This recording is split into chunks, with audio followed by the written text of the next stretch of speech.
Hi, Danielle Silver here. We're just outside the Goddess Temple in Glastonbury. I'm just coming to speak to a lovely lady who lives in Glastonbury. Her name is Dawn Kinsella, and she does something very special in Glastonbury at the moment. She does the first pagan registered weddings, and she'll tell you all about it anyway, so come with me. Take my shoes off, because I'm in a sacred temple. Hi, Dawn. Hello, welcome. Welcome to the Goddess Temple. Please. Thank you. Oh, this is absolutely beautiful. So, we're in the Goddess Temple in Glastonbury, and I'm going to hand you over to Dawn because she's, what do you do here, Dawn? Okay, so I'm a priestess of Avalon, so I've trained for a total of 4 years. Three years as priestess training in Avalon, and 1 year of the Rhiannon training, which is for women only. Which goes deep into the practices and the understandings of sexual woundings and sexuality. Yeah.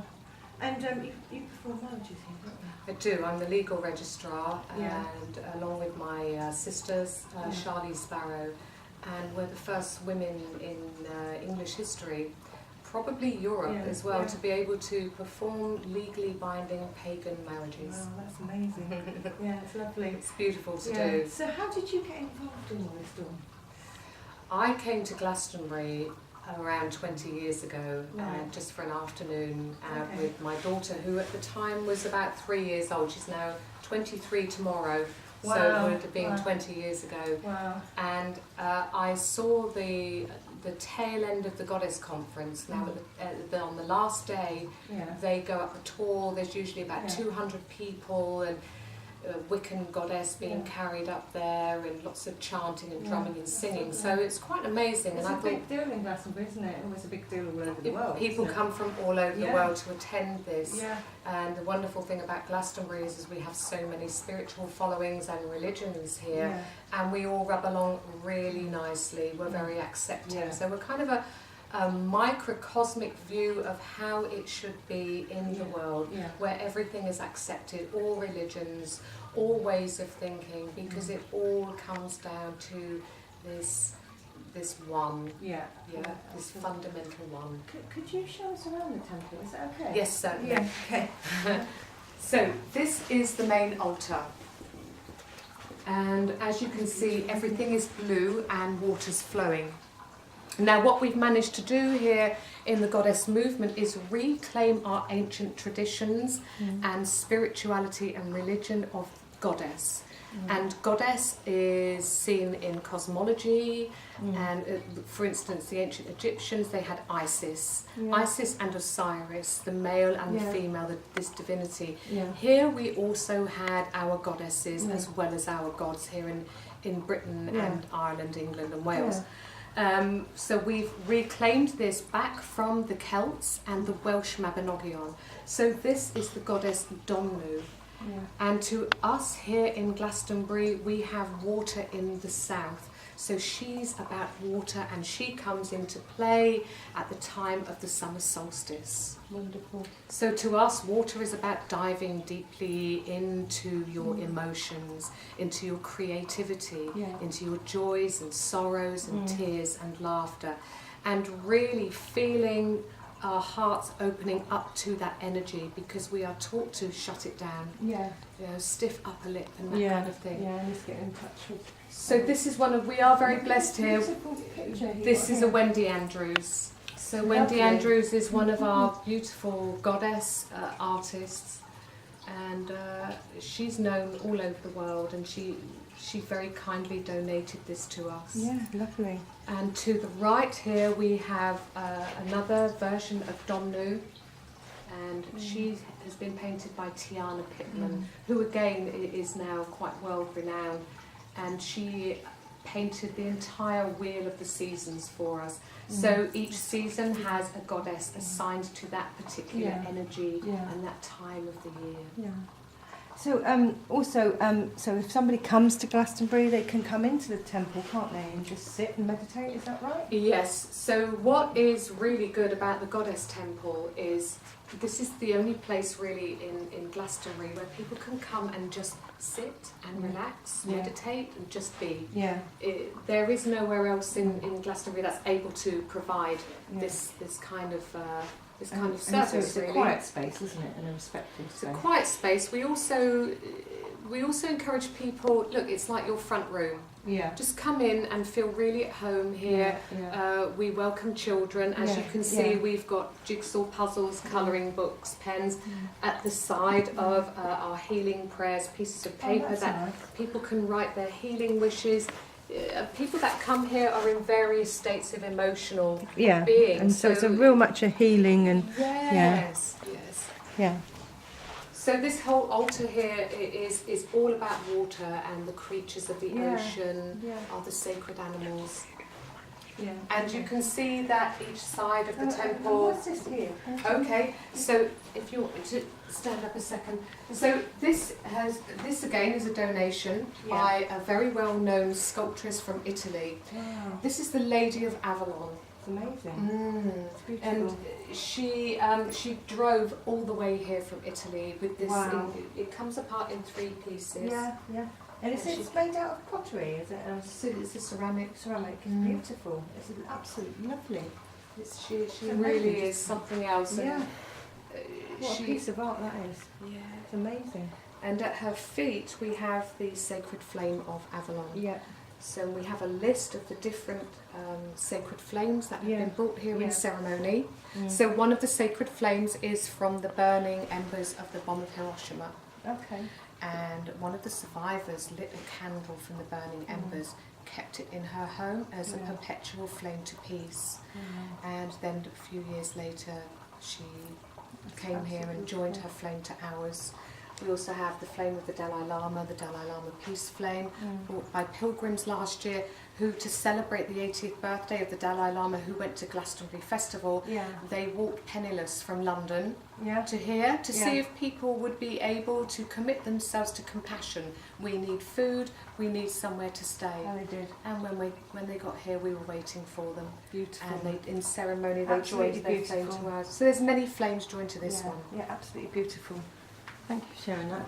So, can we just walk around? Yes, sure. Now this is really cool, isn't it?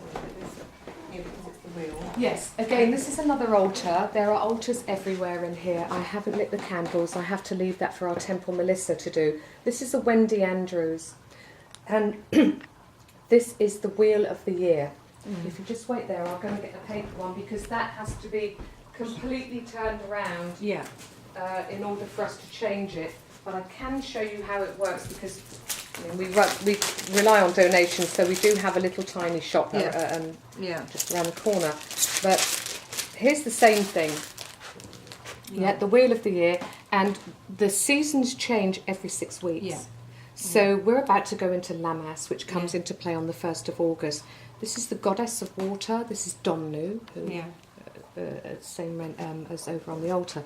And 6 weeks after, we turn the wheel, and there she is. That's Care, the grain mother, and she is usually portrayed as being pregnant because she's about to birth the first harvest, which is the wheat. So that's the original there on the altar, and these are the little miniature ones that we sell. Can you And go through some of them? yeah, sure.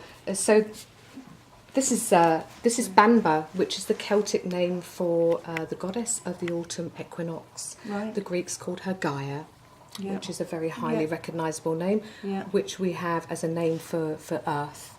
Or Eartha, even she's known as. Okay. And she is the autumn equinox, which comes into play at the 21st of September. Okay. Then 6 weeks later, we turn the wheel. And we have Ceridwen. Ceridwen is the dark grandmother goddess, and she is taken from the Welsh Mabinogion also, and she represents the time of transformation and when we honour our departed, and when the veil between the two worlds, the physical and the metaphysical, begin to thin. And she comes into play on the 31st of October. And before Julius Caesar brought the Roman armies here and Christianity, Okay. this was our new year. Right. Okay. Yeah. The December the 31st is the Roman calendar. Yeah. Then 6 weeks later we have winter solstice, and this is the goddess Danu. Okay. She's the goddess of the north, so she's that in the right place. Yeah. Yeah. Okay. Yeah.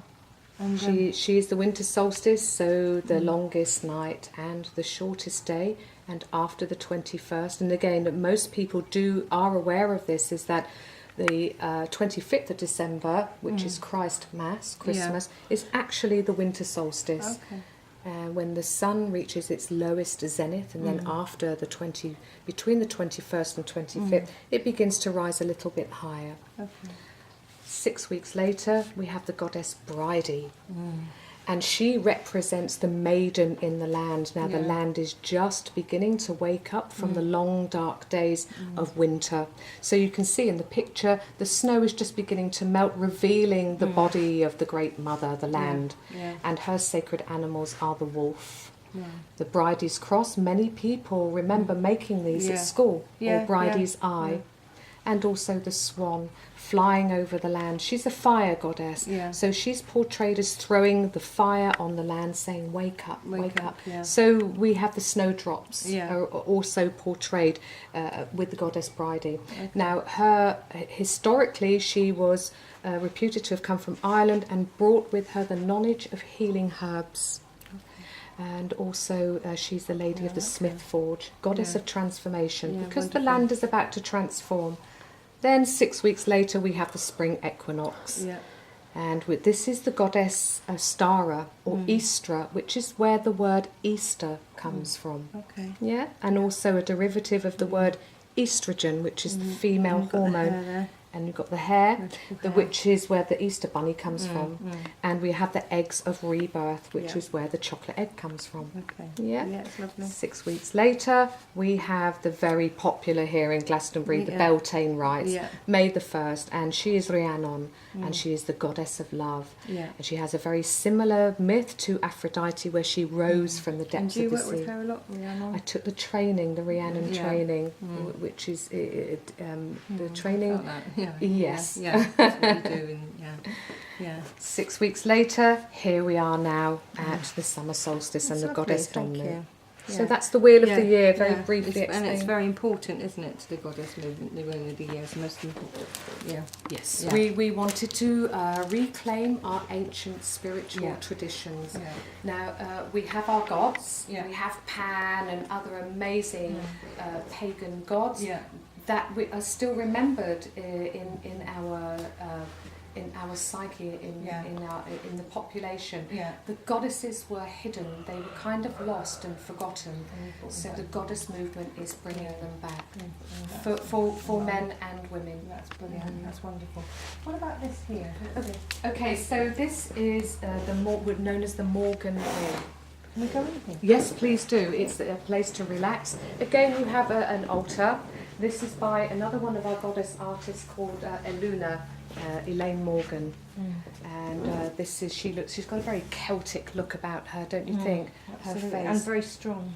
Very strong, rising. And she is the water, she is the lady of the lake. Lovely. And water has always been symbolic of rebirth and purity in all religions from ancient times right across the globe. And England and Wales and Ireland and Scotland, and you're no exception. Yeah, this is lovely.